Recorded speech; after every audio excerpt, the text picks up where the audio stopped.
మరి మాట్లాడిన ఈ అసెంబ్లీలో మరి గత 5 సంవత్సరాల్లో భాష మారిపోయింది. అతి దారుణంగా శాసనసభలో ఒక వ్యక్తులు ఇలా మాట్లాడతారా అని ఎంతో జుగుప్స కలిగించే విధంగా మాట్లాడారు. ప్రజలు చాలా తెలివైన వాళ్ళు.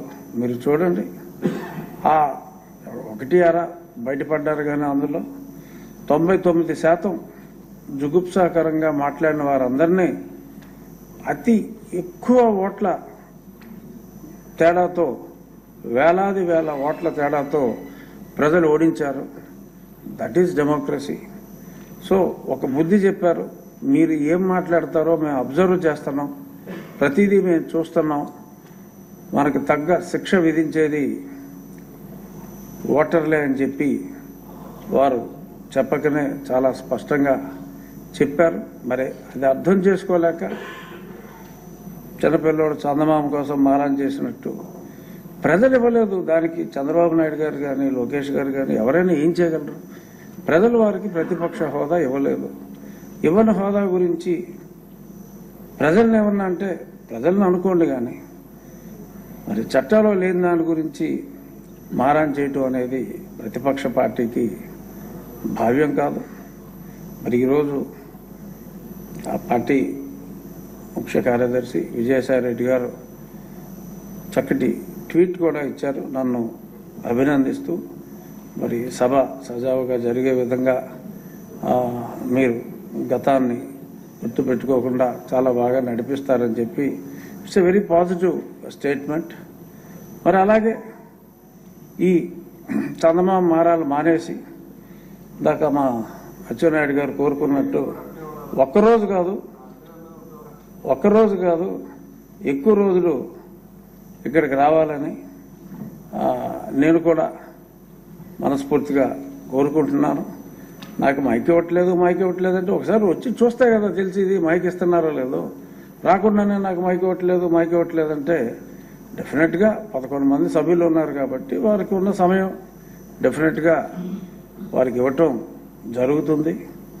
ఇంట్లోనే సెట్టింగ్ వేసుకుని మాట్లాడటం కరెక్ట్ కాదు. ఇంత వైభవంగా అసెంబ్లీ హాల్ ఉన్నప్పుడు వారు ఇక్కడికి వచ్చి తప్పనిసరిగా కుసంస్కారాలు కాదు, మా గౌరవనీయులైన ముఖ్యమంత్రి వర్యులు ఇటువంటి చెత్త భాషని ప్రోత్సహించే వ్యక్తి కాదు, అగౌరవపరిచే వ్యక్తి కూడా కాదు. కాబట్టి నేను గతంలో కూడా శాసనసభ్యుడిగా ఉన్నప్పుడు తోటి శాసనసభ్యుడిగా అసెంబ్లీలో వారికి తెలియజేయడం కూడా జరిగింది, మీరు రండి అసెంబ్లీకి కంపల్సరీగా అని.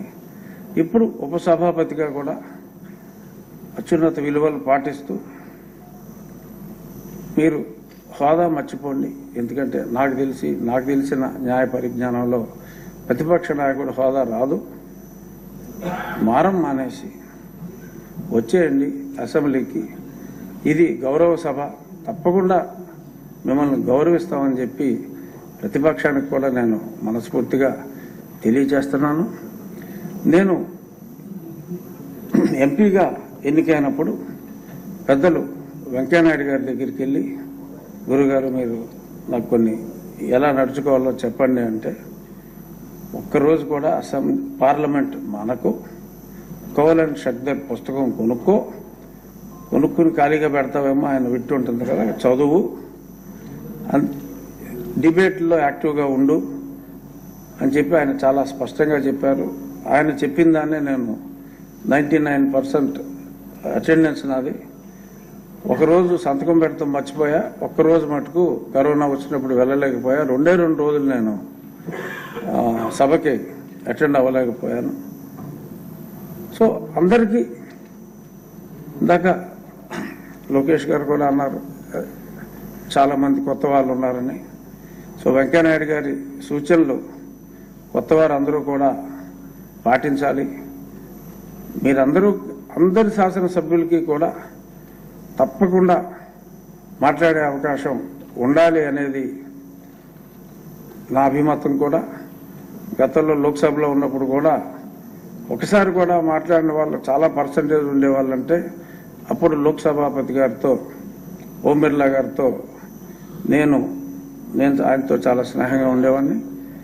ఈ అందరికీ మాట్లాడే అవకాశం రావాలి అంటే ఎవరైనా మాట్లాడకపోతే వాళ్ళని వెతికి ఈరోజు నువ్వు మాట్లాడాలి అని చెప్పి ఇన్సిస్ట్ చేసి కూడా మాట్లాడించారు.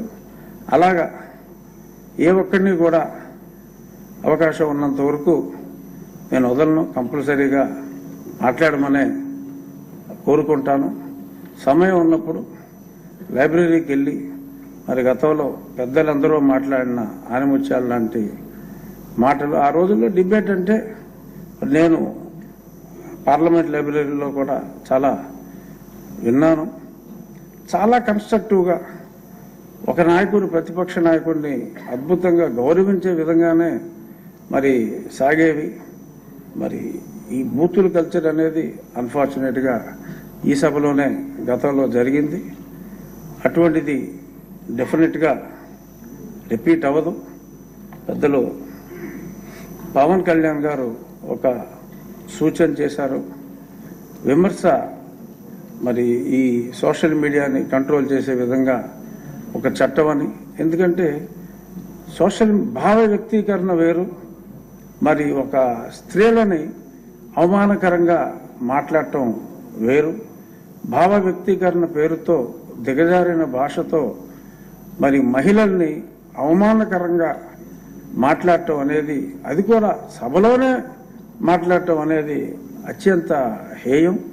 దానికి తప్పకుండా చట్టం తీసుకురావాల్సిన అవసరం ఉంది. అది మనందరి బాధ్యత. పెద్దలు చంద్రబాబు నాయుడు గారి అనుమతితో డెఫినెట్గా వీలైనంత త్వరగా సభ్యుల సూచనతో పవన్ కళ్యాణ్ గారు చెప్పినట్టుగా ఆ చట్టం అవసరం ఎంతో ఉంది. కాబట్టి నిన్న వాళ్ళు కోర్టుకు వెళ్ళినా కూడా మరి కోర్టు కూడా దాన్ని వాళ్ళ అభ్యర్థాన్ని తిరస్కరించడం జరిగింది. మమ్మల్ని తిట్టేశారు మీరు అని చెప్పి కూడా చెప్పడం జరిగింది. చాలా దారుణంగా న్యాయమూర్తుల గురించి కూడా మాట్లాడారు. It is high time. తప్పకుండా ఆ చట్టం గౌరవనీయులైన ముఖ్యమంత్రి గారు స్పెషల్ ఇంట్రెస్ట్ తీసుకుని దాని మీద మన సభలో చర్చించి త్వరగా పవన్ కళ్యాణ్ గారు కోరుకున్నట్టు ఆ చట్టం వచ్చేలాగా మనందరం సమిష్టిగా కృషి చేద్దాం. ఇక నాకు అయ్యన్న పాత్రుడు గారితో కలిసి పనిచేసే అవకాశం ఇచ్చారు పెద్దలు ముఖ్యమంత్రి గారు. మేము ఆల్మోస్ట్ 40 సంవత్సరాలుగా యూనివర్సిటీలో నేను నా చదువు పూర్తవక ముందే అప్పటికే ఆయన ఎమ్మెల్యే అయ్యారు. అప్పటి నుంచి కూడా ఆయనతో నాకు ఎంతో స్నేహం. సో అలాగా స్నేహితులిద్దరినీ కూడా మరి ఒకే చోట ఉండేలాగా చేసినందుకు ఈరోజు నా జీవితంలో నిజంగా